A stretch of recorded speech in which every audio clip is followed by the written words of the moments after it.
Bir zamanlar Orta Doğu'nun ticaret yolları üzerinde yükselen Suriye, 14 yıllık savaşın ardından şimdi küllerinden yeniden doğmaya hazırlanıyor. Ama bu hikayede ilginç bir başrol var. Türkiye. Katar'ın öncülüğünde başlatılan 7 milyar dolarlık enerji yatırımı sadece Suriye için değil, Türk ekonomisi için de yeni bir dönemin habercisi olabilir. Peki bu süreçte Türk firmaları ne kazanabilir? Suriye yeniden küresel sisteme mi entegre oluyor? Ve asıl kritik soru, bu yatırım planı jeopolitik bir hamle mi yoksa küresel finansın yeni oyun sahası mı?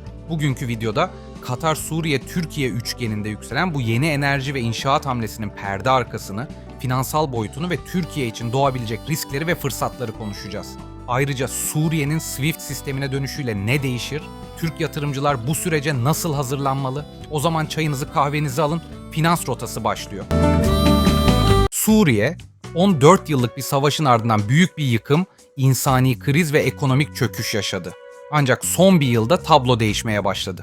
Önce ABD'nin Şam'a yönelik yaptırımları kaldırması, sonra Katar'ın öncülüğünde başlatılan enerji yatırımı girişimi, toplam 7 milyar dolarlık bu yatırım paketinde 4 adet doğalgaz çevrim santrali, 1 adet güneş enerjisi santrali ve elektrik iletim altyapısının yeniden inşası planlanıyor. Ve bu dev projede Türk firmaları öne çıkıyor. Suriye, petrol ve doğalgaz rezervleriyle önemli bir enerji kaynağına sahip. Ancak yıllarca süren iç savaş bu potansiyelin tam olarak değerlendirilmesini engelledi. Fakat son dönemde Suriye'nin enerji sektörüne yönelik uluslararası yatırımların artması, Türkiye'nin bu projelerdeki rolünü yeniden gündeme getiriyor. Türkiye'nin özellikle inşaat, enerji ve altyapı alanlarında güçlü şirketleri, bölgedeki bu fırsatları değerlendirme noktasında ön sıralarda yer alıyor. Burada dikkat etmemiz gereken önemli bir nokta, bu süreçten fayda sağlayacak Türk enerji şirketlerinin hisse senedi performansları. Türkiye'nin önde gelen enerji şirketleri, Suriye'deki enerji yatırımlarıyla doğrudan ilişkilendirilerek yatırımcıların ilgisini çekebilir. Bu nedenle Borsa İstanbul'daki enerji hisselerine yatırım yapmayı düşünenler için önemli bir fırsat penceresi açılabilir. Türkiye'nin Suriye'deki enerji projelerine olan ilgisi sadece ekonomik değil, aynı zamanda jeopolitik bir adım olarak da değerlendirilebilir. Türkiye'nin Suriye'ye olan stratejik yaklaşımı, enerji sektöründeki yatırımlarla birleştiğinde uzun vadeli büyüme potansiyeline sahip bir ekonomi alanı yaratabilir. Bu bağlamda Türk şirketlerinin enerji yatırımları üzerinden hisse senedi piyasasında nasıl bir etki yaratabileceğini anlamak önemli. Cengiz Enerji, Kalyon, Ziraat Bankası ve hatta Formül Plastik gibi şirketler Suriye'de aktif rol almaya başladı bile. Peki neden Türkiye? Neden Katar? Bu yatırımlarda Türkiye'yi stratejik ortak yapıyor. Aslında cevap çok açık. Konum artı lojistik artı tecrübe. Suriye'ye en yakın ve en büyük üretici Türkiye. Ayrıca Türk firmaları 2010 öncesinde Suriye'de aktifti. Bölgeyi tanıyorlar. Altyapı, enerji ve müteahhitlik alanında da dünya çapında deneyim sahibiler. Üstelik bu yatırımlar sayesinde Türkiye, sınır ötesi ticarette yeniden ivme kazanabilir, enerji ihracatçısı kimliği kazanabilir ve en önemlisi, jeopolitik etkisini Orta Doğu'da yeniden artırabilir. Suriye Merkez Bankası Başkanı Abdülkadir Husri'nin yaptığı açıklamaya göre ülke birkaç hafta içinde SWIFT ödeme sistemine yeniden entegre olacak. Bu ne demek? Bankacılık sistemi yeniden canlanacak. Uluslararası para transferleri kolaylaşacak. Yabancı yatırımcı için risk algısı düşecek ve Türkiye başta olmak üzere ihracatçılar için yeni kapılar açılacak. Ama burada bir parantez açmak lazım. SWIFT'e dönüş sadece teknik değil, siyasi bir sinyal. Bu sinyal, Batı'nın Şam yönetimini yavaş yavaş yeniden tanıdığını gösteriyor. Suriye'nin SWIFT sistemine dönüşü, Türkiye için büyük bir fırsat anlamına gelebilir.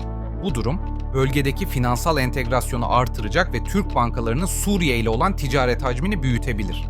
Bu ekonomik ilişkiler sadece bankacılık sektörünü değil, aynı zamanda enerji ve altyapı projeleriyle bağlantılı şirketleri de etkileyecektir. Borsa İstanbul'da özellikle bu bağlantılı sektörlerde faaliyet gösteren şirketlerin hisseleri öne çıkabilir. Türk bankaları ve enerji şirketlerinin hisse senetleri bu gelişmelerle birlikte potansiyel olarak değer kazanabilir. Yatırımcılar, SWIFT sistemine entegre olma sürecindeki Türk bankalarını ve enerji şirketlerini takip ederek bu fırsatları değerlendirebilir. Ama işler bu kadar da kolay değil. Suriye'deki en büyük sorun ne yatırımcı eksikliği ne de enerji ihtiyacı. Asıl sorun güvenlik. Özellikle güney bölgelerde silahlı grupların kontrolü hala devam ediyor. Elektrik iletim hatları sık sık yağmalanıyor. Bakır kablolar, kule parçaları sökülüp satılıyor. Sadece son aylarda 130 ton yüksek gerilim kablosu çalınmış. Bu hem altyapı için hem de yatırımcı güveni için büyük bir tehdit. Ama ya bu iş ters giderse, ya Suriye yeniden iç çatışma sürecine girerse, ya yaptırımlar yeniden gelirse, ya yatırımlar radikal grupların hedefi haline gelirse, tüm bu sorular masada duruyor. Türk firmalarının bu nedenle hesaplı risk aldığı söyleniyor. Yani büyük taahhütlere girmeden düşük sermaye ile sürece dahil oluyorlar. Bu doğru bir strateji olabilir. Ama risk yönetimi yapılmazsa Türkiye'nin bölgedeki yatırımları Irak Savaşı'ndan sonra yapılan ama yarım kalan projelere benzeyebilir. Dünya Bankası'nın tahminine göre Suriye'nin savaş öncesi ekonomik düzeye geri dönmesi tam 50 yıl sürebilir. Bu ne demek? Yatırımcı için sabır, devletler için stratejik dayanıklılık, firmalar için ise uzun vadeli vizyon demek. Bu noktada bireysel yatırımcılar için birkaç önemli başlık var. Bu gelişmeler Borsa İstanbul'da hangi sektörleri etkiler?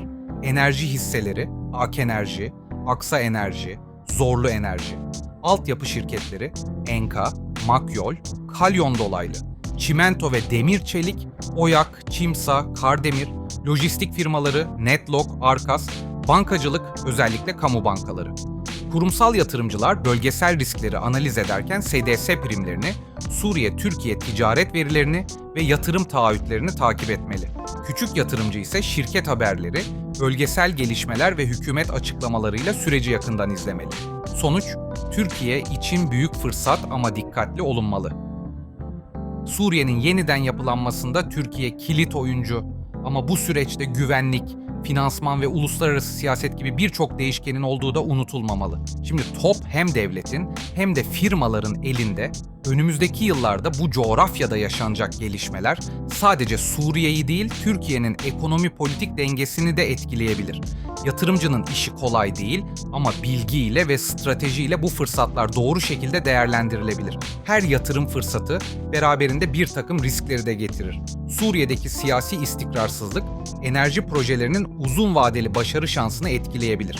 Ayrıca bölgedeki güvenlik sorunları ve uluslararası ilişkilerdeki belirsizlikler yatırımcılar için önemli risk faktörleri oluşturuyor. Bu riskleri yönetmek ve potansiyel kayıpları minimize etmek, yatırımcıların doğru kararlar alabilmesi için kritik öneme sahip. Sonuç, enerji yatırımları ve hisse senedi piyasası üzerindeki etkiler Suriye'deki enerji yatırımları Türkiye için önemli bir ekonomik fırsat sunuyor. Ancak bu süreçte bölgesel dinamikler ve uluslararası ilişkilerde göz önünde bulundurulmalıdır. Türk şirketlerinin bu projelerdeki etkinliği borsa üzerinde doğrudan etkiler yaratabilir. Yatırımcılar, Türkiye'nin enerji sektörü ve Suriye'deki projelere dair gelişmeleri takip ederek hisse senedi piyasasında yeni fırsatlar yakalayabilir. Bugünkü videoda Suriye'deki yatırım fırsatlarını, Türkiye'nin rolünü ve bu süreçte dikkat edilmesi gereken riskleri birlikte inceledik. Eğer bu tarz içeriklerin devamını istiyorsanız beğen tuşuna basmayı, yorum yapmayı ve abone olmayı unutmayın. Bir sonraki videoda görüşmek üzere. Finans Rotası'ndan selamlar.